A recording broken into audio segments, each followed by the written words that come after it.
Hey guys, we're back here at the break. We have Neel from Echios, and why don't you maybe give a little bit of an introduction about yourself, kind of your background, and then we can jump into everything that we've talked about. Yeah, definitely.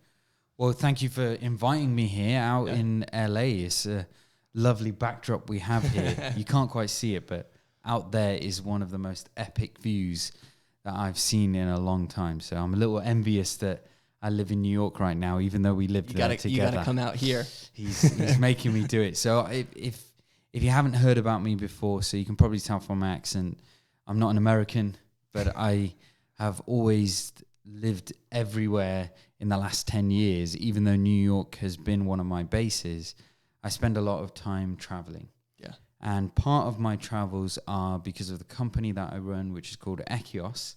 And one of the things that we focus on is helping companies really develop their team and talent with IQ instead of EQ. Okay. So, or let me say that the other way around, EQ versus IQ. Sure. And the reason is a lot of individuals, they come in with a level of IQ that they've experienced from school, from their background, but it's often the EQ that they haven't focused on. And whenever somebody develops in their role, they go into management, they start taking more senior positions, that's where the EQ, emotional intelligence piece, is most important. And so we as a company, we send trainers around. I'm one of the major ones that travels around to a lot of the different companies that we train, and spending a lot of time coaching CEOs on a one-on-one level as well, because as leaders of the company, it's what they do at the top that's then filtered through to the rest of the team. That's a great point. I think, it's crazy that we're here, as you said, in California. I think dating back, it's been almost 3 years since. Exactly. I vividly actually remember when you gave your presentation when I was working over at Morgan Stanley. Yeah. And I believe it was something along the lines of, optimizing efficiency. That's right. And I just remember you because you were, Alex Alex was the most attentive in the session. He was just locked in. And I thought, whoa, this kid's got something here. He's locked in, he's focused, he's asking questions, he's making notes.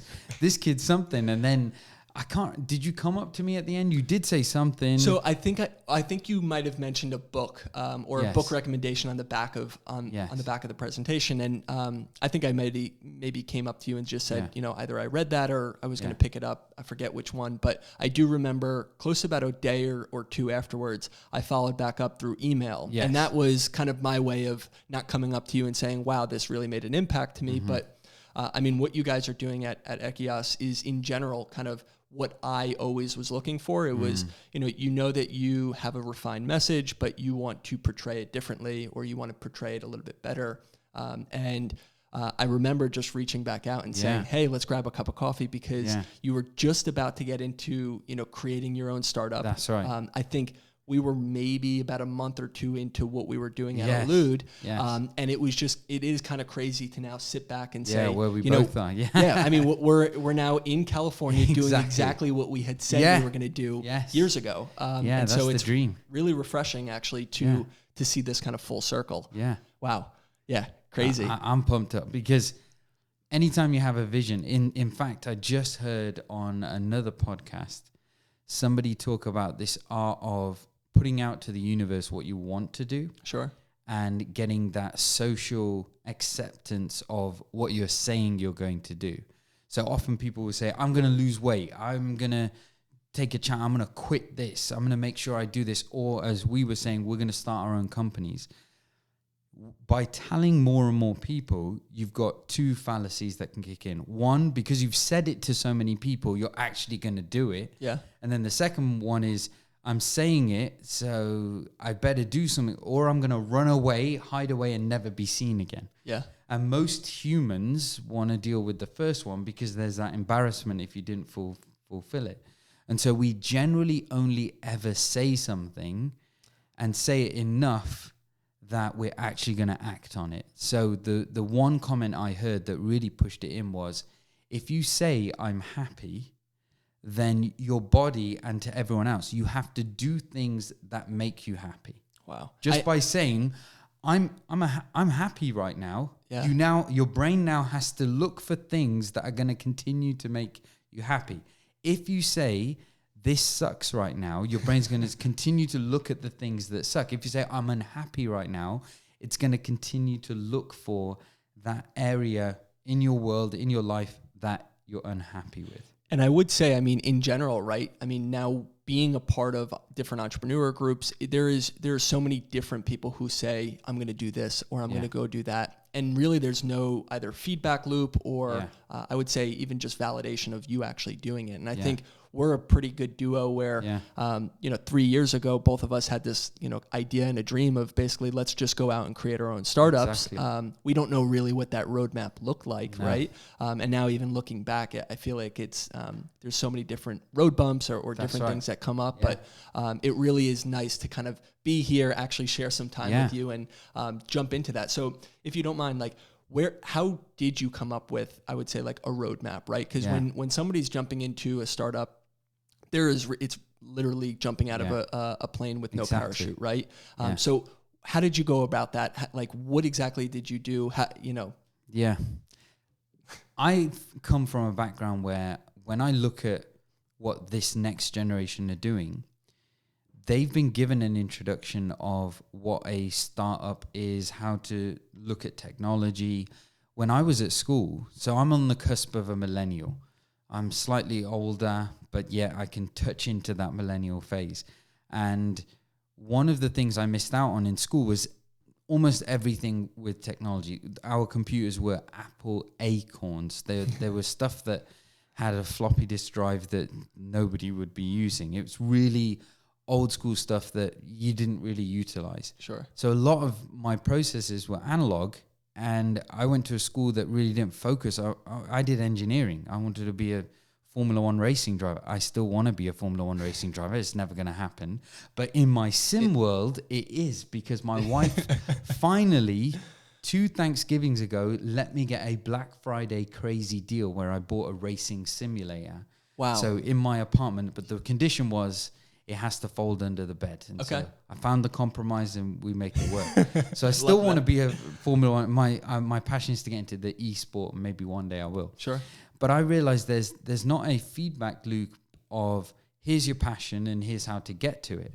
So when I finally realized, hang on a second, I can have such an impact on people if they're given the right feedback. So with a lot of my training that I would focus on, I'd be telling people, this area, the way you just spoke, you were either passive, the one that we never want to be, which is aggressive, and then the one in the middle, which is assertive. 80% of most people's communication is passive. They'll be speaking, I kind of I think. Everything's very passive in the way they communicate. How do we bring people to that assertive side? And I realized in the corporate world, in my full-time position that I was in, I could only have so much reach to that. I knew what I wanted, which was a coaching platform, an app, a product that individuals could gain access to that would give them feedback and tell them specifically how they would score. The challenge is, how do you do that? I've got no tech background. Yeah. I have no idea how to even get certain individuals on board. Where do you even look for these individuals? And that's where, in fact, you taught me the art of networking, because you were ahead of me, even though I was a lot older than you, and I was training you on efficiency in your workday, how to be efficient. You understood more of how to get into tech, how to build some form of tech. You just knew where to go, that I was lost. Even still to this day, I'm going to lean on you for so many things. And that's the true lesson I've always got is, can we make sure we network appropriately? And those signs just keep showing up. And I'm going to put my hand up and say, I'm not even that good at it. I just know that that's the way to do it now, is networking. And I mean, one thing that I always say, I would say the main aspect to networking in general is, many people have the idea that it is all who you know, right? That's been drilled into us day in and day out. But I was from England. Okay, so that wasn't the way. It was what did you study? What are your credentials? How many years experience have you got? Then maybe I'll take you seriously. Yeah. It was when I came to the US, I realized, wait, so if I just know that person, then that person might give me a lift up or a connection here.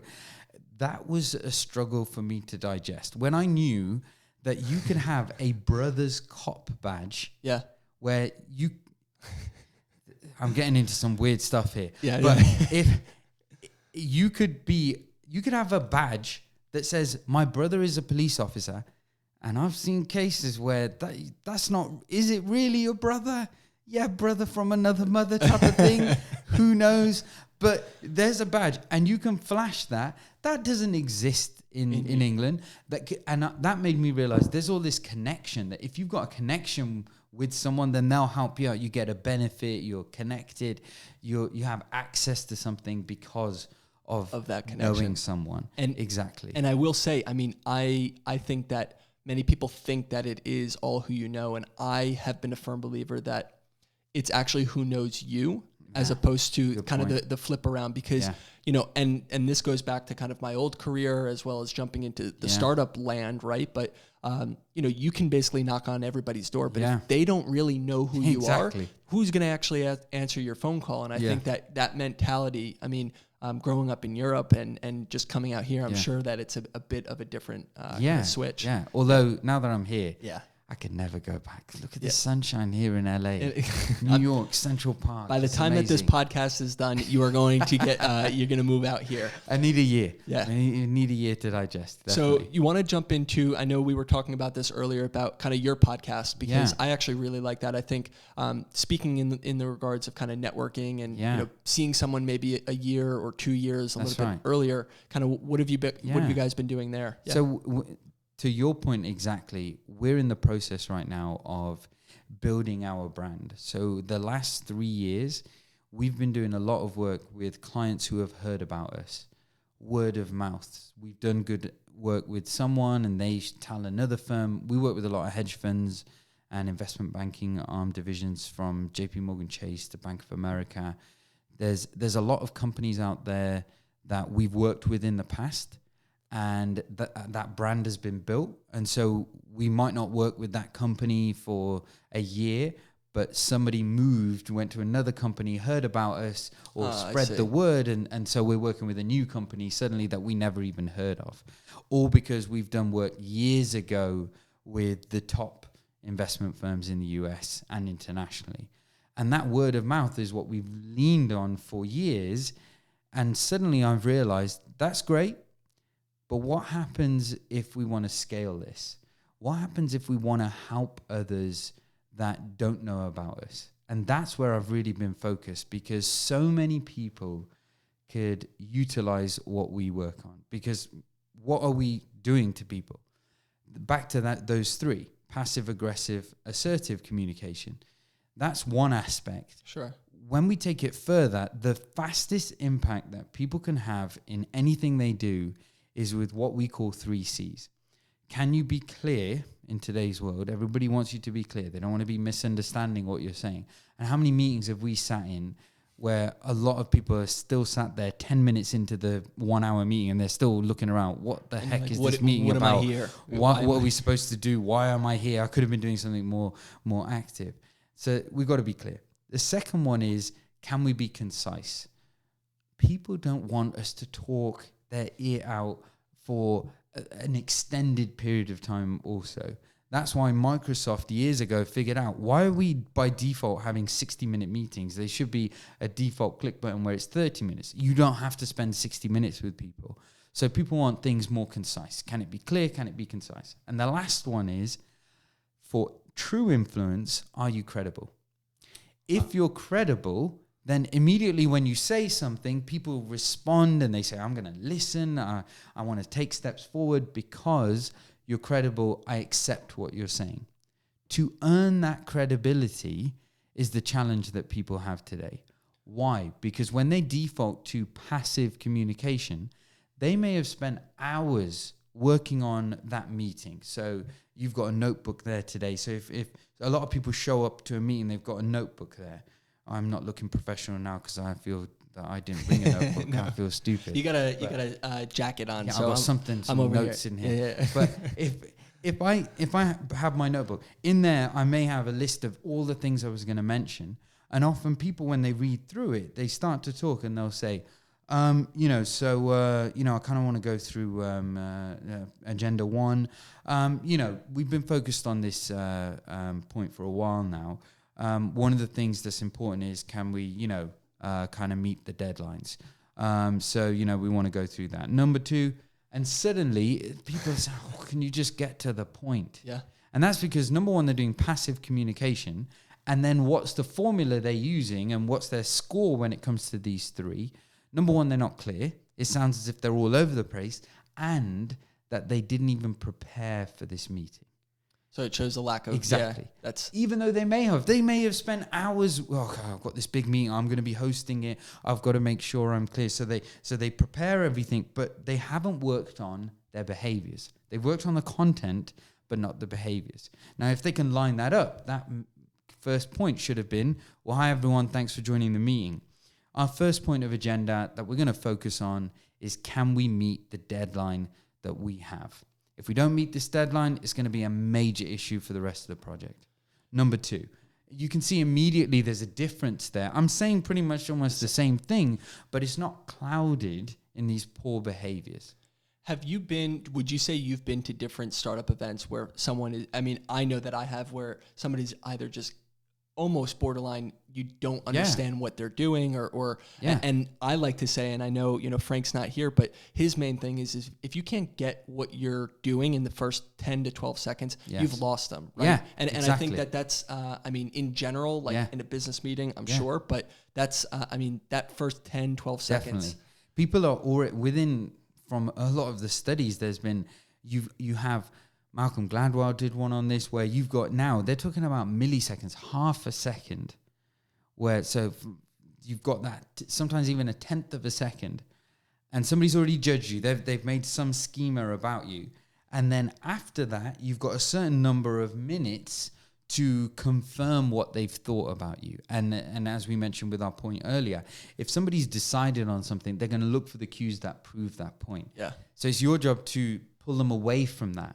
Because sometimes it could be, we'll start at the basal one, are you male or female? Unfortunately, there are biases that exist in this world. Sure. And I'm working with companies today that are looking to get a mixture of employees in their company instead of having some... Right now, there's some companies that are faced with, we've got the same looking people, and some of them, it's overly men. Yeah. They're of the same age range. They almost look the same, which is super creepy as well. On top of that, they went to similar schools, they talk the same way, and where's the diversity when we talk about work? Diversity is so important. Now, how do you bring that out? We've got these biases that we think, oh, well, I'm going to hire you because if you're like me, then you're going to be great at our company. And so how do we break away from when somebody's starting to have a bias on you? Now, what about the way you speak? Sure. So there's not a lot you can do if you're male, female, from a different race, if you're this. But everybody can change the way they speak to sound clear, concise, and credible. And as soon as someone's credible with the way they're speaking, that's why it's the last one on the list, people just say, you must know what you're talking about. Let me continue on. Let's move this forward. Do you think that, and again, I've seen this in 2 different forms, but with startups in general, right, you're always trying to either go out and hire someone or go out and raise money or do something, right? And I think the credible piece is huge because you need to basically show, hey, I've either gone through this before or look at me, I've done this, right? Yeah. Do you think that it's the last one on that list, but is it something that you should highlight initially where it's like, look at me, I've done X, Y, and Z? Yeah. Or is that even portrayed as wrong? Exactly. Credibility isn't earned when you start talking about, so I've done this and I've done that and I've done this. In 2011, there was a study by Texas State University that showed that the I statements actually weaken whatever you're saying next. Wow. So when people start to say, I come from here and I've done this, and then when they also say, I think I can do an I, they've weakened everything they've said. And so the fastest way to actually earn credibility is to talk about your topics without the I statements. Okay. And switch it. So if you're in an interview scenario, if you're pitching to someone, one of the things we've worked on, the powerful statement to use is we. And by saying that, one of the things that we've been working on, you're showing your credibility, but really where you earn your credibility is when you pause. Silence is where you earn that credibility. And people think, no, let me just bombard you with all these facts and information about what we did. So one of the things that I worked on, we've been spent 3 years, focusing on this. I'm losing credibility because it sounds as if I haven't even prepared or know what I'm talking about. But every time I pause and I avoid using what we call disfluencies, which are the ums, likes, that's immediately when you can start to earn credibility because you look what? Confident, experienced, knowledgeable. One thing that I really liked, and again, from more or less a personal side of our relationship, anytime that we would hang around, go to a conference or whatever it may be, every single time you have said to me, hey, do you mind if I, pick up on your nose? And I think this feedback loop, whether it's in real time or, kind of post, whether it's a presentation or something like that, the ums, the ahs, it comes back to just being confident about what you're saying and knowing what's basically around the corner. Yes. And having that pause is something that you've taught me is kind of building out that credibility and really just getting to your point. Yeah. Given kind of your background and your experience, have you seen the opposite where someone is just not going to change? Like, how do you deal with that? I mean, specifically from probably a client side, it's got to be difficult, right? There are individuals that come, some people will say, I'm fine as I am, but the fastest way you get feedback, because one of the things I've noticed now with a few people, and I often make mistakes this way because I'll try and give someone feedback, and if they haven't done this one step before, they're going to reject my feedback. They're going to think I'm an idiot and they're going to hate me. And there's somebody I'm going to have to coach soon, and I'm already getting some signals that if I don't get this right, they're going to hate me. So what's the way to get it right? If you had, let's say somebody was eating a spinach burrito. Okay. And just before, and then straight away, they're going to be in a meeting with someone. So they're in that meeting and they have no idea that spinach has covered their first or second tooth. And so suddenly it looks as if they've lost a tooth. While they're in that meeting, and now both of us are going to be conscious about our teeth. Yeah, I'm like, no, I think, am I good? Yeah, am I good? Yeah, you're good. You're good. You got great teeth.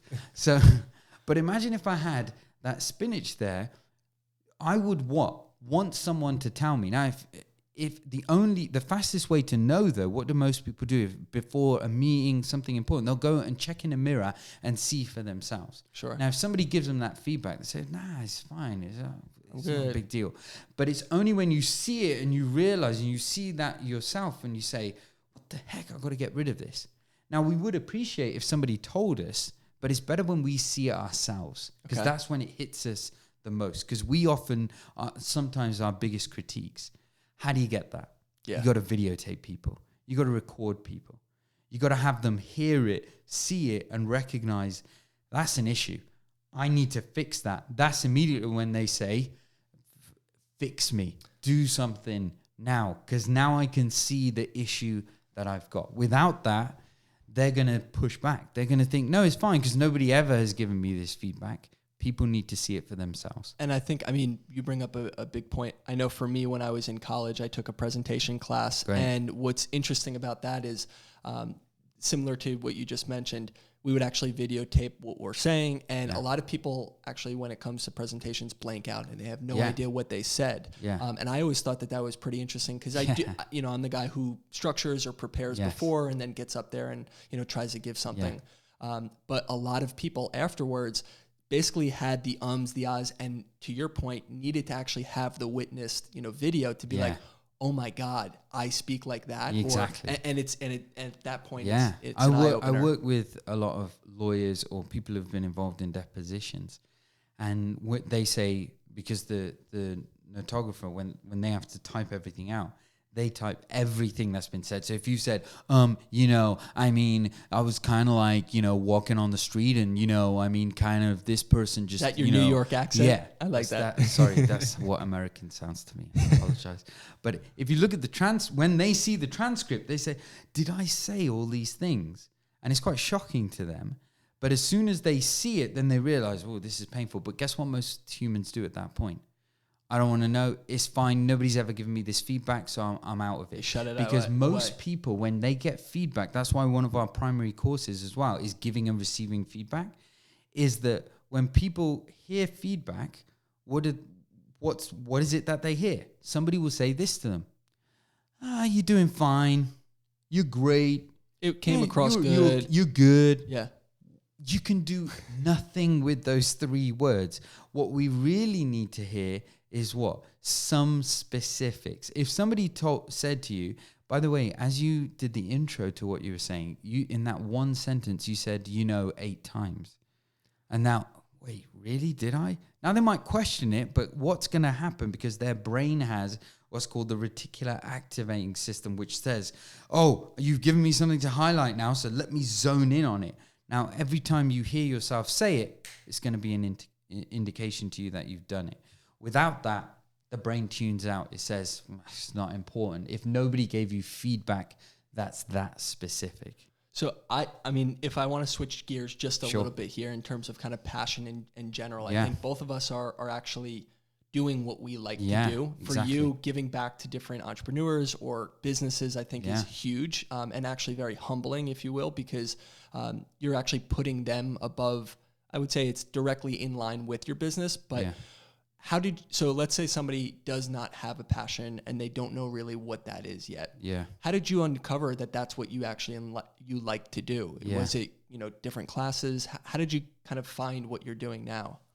That's taken me all these years of my life to figure out, because naturally at the core of me, I want to race cars. Today I managed to get an amazing, sweet sports car that I got saw it outside. A great That's upgrade. like It's ridiculous. Incredible. 0 to 60, 2.8 seconds. I've pressed that a good few times. You got to take that over to the Autobahn. Yeah. Over in Germany. That's too far. Yeah. I was going to take it to a circuit, but I knew that the insurance company wouldn't cover it. Yeah. So I got to rate. Maybe next time I come. But one of the things I still want to do, my passion is racing. I can't make money that way. Yeah. Because as much as I was in similar leagues when Lewis Hamilton was racing, he was way above me. I was in a lot of junior leagues. But I realize now, unless you get into it full time, you're not going to make any money on it. So I love doing it, but I know that's not going to be my profession. So how can I find something that's going to be my passion? The signal that I've seen in a lot of studies is the fastest way to realize it doesn't matter what you're doing, what life has thrown you in. Because even though people talk, find your passion, find this. Even if you find your passion, our bodies have 2 things that they are struggling with. One it loves and the other one it hates, beginning with P. One is pain and pleasure. Every second, the brain is wired, and those 5 senses that are rooted into the limbic system are wired to say, give eyes, look at something beautiful. Nose, smell something beautiful. Tongue, taste something amazing. Ears, listen to something wonderful. Touch nice, soft, pleasurable things. We if something's sharp, that's sharp, but that needs fixing. We're constantly driven to have pleasurable things and avoid pain. And as a result of that, even if you find your passion, you'll get to a point where you'll say, I want to do, even in the passion that is, I just want to do the pleasurable things. Yeah. So I love Formula 1 racing. Today, the Canadian Grand Prix just took place. Yeah. And I saw Sebastian Vettel. He was first. He got a penalty, so he's second. He got a penalty. Should he have got it? I love Lewis Hamilton. To keep the racing going, he shouldn't have got the penalty. Ferrari needed this. It would have been great. He was so annoyed. So he hated. He was in pain. That's his passion. He hated it that much. He quit. So he got out of the car. He quit the whole Formula 1 experience. He didn't go to the podium. He went through to his garage, which he shouldn't do. And he was told, so there was a delay getting him up, because he says, you guys, I was supposed to be first and the stewards have made me second. So that he's in his passion, and then the world is telling him, you sucked, you made a mistake, we're going to make you second, you're going to hate your passion. Yeah. So people who say, I've got to find my passion, forget about it. Whatever you're doing, I love it. Life has pushed you in that direction to do it. How can you extract passion in what you're doing? Because to quit something is difficult. You can get towards it, but don't just quit things and say, I'm going to follow my passion. Here's the fastest way to find it then. Yeah. Whatever it is you're doing, all the studies that I've been analyzing on this show, can you help someone in what you're doing? As soon as you start helping more and more people in whatever your field is, whatever your position is, you'll start to see you'll become the happiest, most passionate person for what you're doing. As soon as you start helping people. Because you get so much more joy. For example, I did an event yesterday, spoke to a series of MDs, professional surgeons, the admin staff, some incredible people that save children's lives. I was humbled to be in that room, to know that the 30 doctors and other admin staff and team that were involved, how many babies' lives have they saved? It's a children's hospital, incredible. And it really made me think that they're helping. Every day they get this fulfillment that I helped a family, a child. That's a passion. They're doing it. But if when I ask senior directors, MDs, what's the best part of your job? Most people will say, they whittle it down, when I see someone grow. And you ask that person, are you happy at what you do? Yeah, absolutely. When I ask someone, another MD, are you happy with your job? Nah, it's not the same. They're not paying me this or that. And they get paid a lot of money. And when it comes down, so how often do you get to help people? Nah, I don't. I just do my thing. I'm segregated from the other groups. I'm not really doing much to help others. It's really, I've got to grow my line of business. It's about me. They're not saying it's about me, but those statements are highlighting it's them. As soon as we integrate them to say, okay, every lunchtime sometimes people say, I can't do every lunchtime. Okay, 3 lunchtimes in a week, take somebody from one of your junior team out for lunch and give them some soft coaching tips. Not heavy that, right, I'm gonna tell you you gotta do this now. Again, sorry, the American accent. Still, yeah. I like it. But what Sean T is that my exercise, every time I do exercise, he's the one telling me. So that's the American accent I hear. But when that director, MD, goes out with an individual and they start coaching them, having lunch, just saying, so where are your struggles right now? What is there anything I could do? Do you have any questions that you may have? They feel so fulfilled in that day because they reached out to someone who's junior to them and grew them. They didn't get paid. It's not about the money, but they grew someone. So it doesn't matter what field you do. If you're working for a team, a company, a project, if you feel you contributed to something and then helped an individual, because that's really where we feel powerful, that I have some existence in life, is that my life was validated because I was able to contribute to somebody else's life. I love that. That's ultimately what we're looking for. And that's why I've always connected with you, because at the core of everything, we've tried to help each other out in different businesses. You've come to me, I've come to you. You've always wanted to see me shine. It's never been about you. At all, yeah. You've always, I was there trying to help you. You always made yourself available. And I felt so honored that anytime you needed something, I wanted to see you grow. To me, it's never about the money. And so when you ask me even about this, can we do it? 100% I would do it with you. And I think in general, right, and I mentioned this earlier about kind of the reason for, this podcast and the break in general, but it really is to break down kind of this behind the scenes of, there are so many different entrepreneurs that could be, and I say could be successful, meaning they can find their passion, they could find what that, next phase is if they're willing to make that leap. And I think, again, kind of coming full circle is we were both in the situation where we were working full-time roles, doing work for either a larger company or for someone else, basically, and wanting to switch. And I think it comes back to what you had said about putting it out there and basically creating a roadmap or a point to actually do that. And I think we're both pretty living, testaments to that could actually happen. Yeah. And, yes, it may be 2-3 years and there's definitely going to be different, aspects that come to it. But by believing in yourself and, helping other people, it's incredible what can come from it. Yeah. Even the clients that I work with, the first step I made a shift about 2 years ago where I started not even selling myself anymore. I started being an advisor to the clients that I worked with and saying, if you're going to do this training session, it doesn't matter if you pick us. Yeah. Find a trainer that genuinely wants to help and is not going to lecture people, because you're bringing people out for 6-8 hours. They're going to do a training session. Most people, when they think about training, what do they think? It's like an all-day trip, and you're not going to want to do it. Yeah, it's boring. I already know it. Why do I need this? And overwhelmingly, the feedback that we get with our courses was, that's the best training session I ever went to. And I'm not saying that because it's me. I'm leaning on content that is far greater than me, but I'm making them hear it in a way that resonates. Well, and I think actually bringing back up the point of, and I will say, you giving the presentation on optimizing efficiency was the best presentation that I've seen. Not to just Thank be you, like, Alex. wow, but the you. truth was, and you had said it, it's actually putting it in my mind of what do I do on my daily basis and what could I shift? Yeah. And I think day in and day out, different trainings or events, it's all about this high level structure and this really BS thing that doesn't really exist. Yeah. But by putting it into what are you doing on a daily basis, what is your role, and how can you switch that? I think it's huge. And that's where I've learned from my mentors in the past.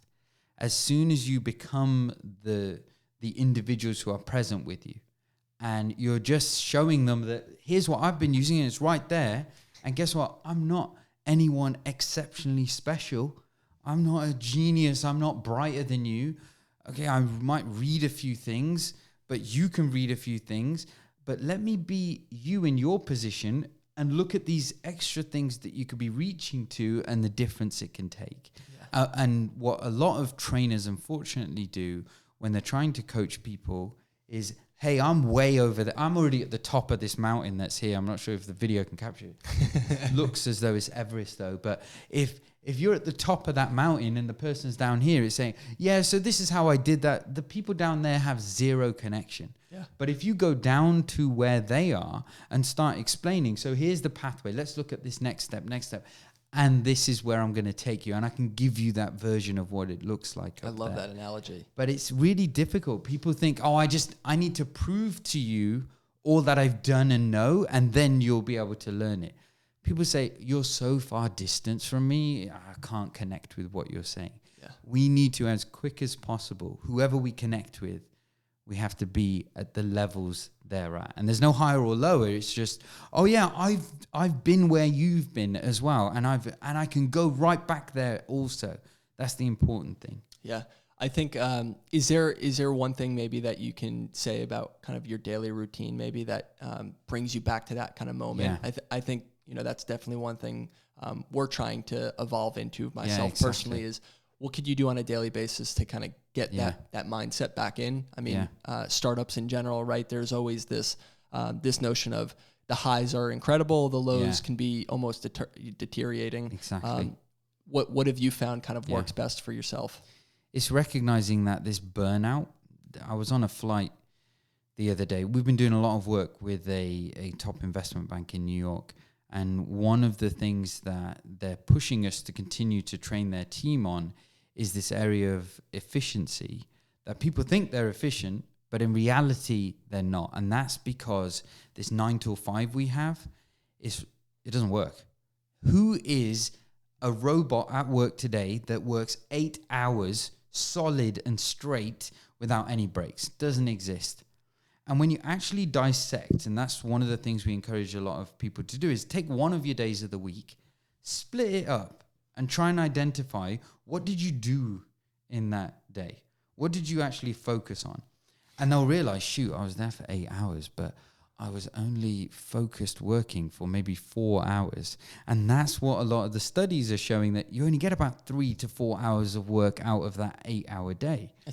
That's crazy. Exactly. It's crazy. And no wonder people are miserable, because they're told you've got to check in, check out at this time. And we know our body has circadian rhythms, focus rhythms, that you're not going to be fully active during that time span. So even in the startup culture, you got to do more hours. It's so much more impactful if you say, okay, I'm going to wake up, I'm going to do a workout, meditate. I love meditating in the morning now. I've realized if I don't get 30 to 40 minutes of some form of meditation, I do some mantra meditation. I'll do some sitting focus meditation. I could not sit cross-legged for more than 70 seconds. And I'd immediately want to lean back with my arm. I can now go, it's been a good year and a half. Wow. I've been able to go 20 minutes. I can sit cross-legged without having to lean on something. I use a little bit of a like a foam, block or a block, a yoga block. There's this, my friend in England gave me a gift of, it's a slanted yoga seat. I said, what's this gadget? And my wife always razzes me that, another gadget now. Does it fit underneath the bed? Yes. It does. Although I don't put it underneath the bed because I'm bad. I put it on the side. But I definitely use that, and it keeps me upright, and I can stay locked in, and my legs have stretched out. And just that focus of being present. And I learned this from different people. My ancestry and background is from India. And so one of the areas of study is the yoga practices. But because I grew up in England, I thought, we got to be cool. We need chairs. We need this. And so when I heard Ray Dalio, head of Bridgewater, I thought, hang on a second. If this he's meditating 45 minutes in the morning, and sometimes he'll try and do it in the evening, that's crazy. Now, I'm not that great, but I've started to integrate. If there's one thing people can do at work today, meditate first thing in the morning. When you just go in, even if people are sitting around, you can even look at something. You could close your eyes. Try and get 60 seconds of where you're actually focused on your breath. If you're not, if you realize your mind starts drifting within 10, 12 seconds, you've got some reps to build on this. So you've got to do repetitions so that you realize, shoot, I'm not focusing anymore. Let me bring it back. That brings the mind focused on activities. Because guess how long we get on average when you're working on an activity? You're at work, you're in an email, you're working. Before your 20 minutes. Is that a lot? We get 3 to 4 minutes before our brain says, I don't want to do this favorite anymore. American phrase. Do you remember it? No. You almost said it. Ain't nobody got time for that. Yeah. I love that phrase. That's great. Okay, it's amazing. So ain't nobody got to, your brain says, I can't focus on this. I don't want to do this anymore. And so immediately we then start thinking, I've got to check my phone. Let me look at this. Let me open another email. Let me do this. The brain's again trying to avoid the pain of that and look for something else to do. So if we only get 3 to 4 minutes, how do we bring it back? That's why now I'm integrating at a minimum. I want to do meditation 3 times a day. Something in the morning. 6 minutes around midday. And then 6 minutes when I come back from work or even if I'm working from home, I'm doing it there. So some type of structure around exactly. So, and I realize when I've only done it once, it's messing with my system. So this morning, I did 2 on the beach, 2 6-minute cycles of meditation. And I was so addicted to it. I wanted to do another set and another set. I was conscious. I had a lot of things structured in today. So at a certain point, you got to cut off. But I'm realizing I'm getting this taste finally for being focused within and not external. Do you have a suggestion maybe of app or, maybe playlist that you listen to? I know for me, similar, it's kind of on Spotify, but I had an amazing treatment and I can send you a link to this individual. She's from Mexico. She's one of my wife's good friends. She did a practice on me years ago. She did Tibetan bowls, so the healing bowls. Yeah. So she did that. I actually knocked out within probably 2 minutes, which is an amazing experience as well. To fall asleep fast is a good thing. And so to have these healing bowls, and I fell asleep, and she probably did it for about 15 minutes, and then I woke up after that, felt really refreshed. But it wasn't something that I thought, this is game changer, life changer. But there was a subtle difference. And I've been trying so many meditation tracks, and finally I found on my music playlist this song popped up, which was Healing Bowls. So a recording of it. As soon as I started playing that, it had different bowel sounds. It just centers me. And because I've done it so much, I've used it so much over the last 6 months now, every time I play it, boom, I'm right there getting back in the zone. And so we need that sometimes. And I recently heard a podcast where David Goggins was talking about, he says, if you run and you listen to music, that's cheating, man. That's cheating. And so I heard that. I thought, oh my God, I love to listen to music. But he said he heard for hours, some 18 hours, something ridiculous, where he heard the Rocky music or one of these. I may be getting it wrong. I apologize if anybody who's a Goggins fan hears this. But one of the things I realized was, I've got these songs in my head that even if they're not playing, I can immediately switch them on in my head. So sometimes we need that repetition. Where's that center place I can go to? Because what you're actually doing with the brain is flushing out things that it was focusing on and getting it out. And one last tip. I know you asked for one, but I'll give one last tip. You have to get out of your head the things that are stuck in there that you have to do. So anything that's in your head that says, oh yeah, I was supposed to do this and call this and send that and send this, you have to document it somewhere. I am terrible at documenting. I used to think, when I start my full-time job, this is a decade ago, I used to think, I'm going to get that notebook. I'm going to be practicing. Diligent. I probably did 3 pages in that notebook and never used it again. I was just not a good note taker. I didn't like doing it. My phone now I'm using, and you can use one of these management apps. I use MeisterTask. There's different things that you can use that as soon as it's in your head, just get it out, put it down.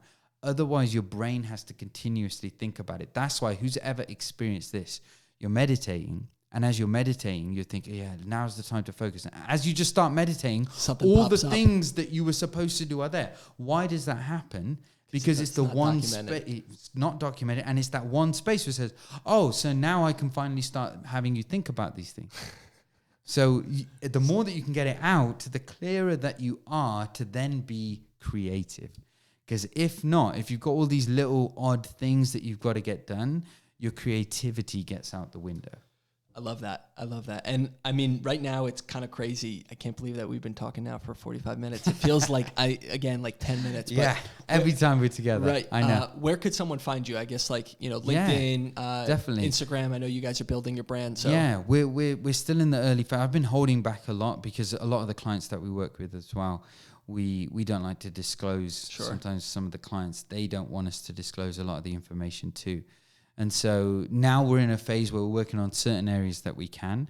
You can join us on LinkedIn. Sure. Over the coming months, we're going to be releasing a lot of series talking about what leaders do. One episode's called Leader Talk. We're going to give scores to CEOs that are communicating certain messages. They get 3 questions it could be on a talk show, could be on a news network, and we're going to analyze 3 of their questions and give them a communication score based on that. I like that. So a lot's going to start coming out through LinkedIn and Facebook. Perfect. So we'd be happy to see you join our networks there. Awesome. And we'll put on the podcast who we have up next week, but really awesome. Really happy that you made it over here. And thank you, Alex. Yeah, of course. See you guys next week.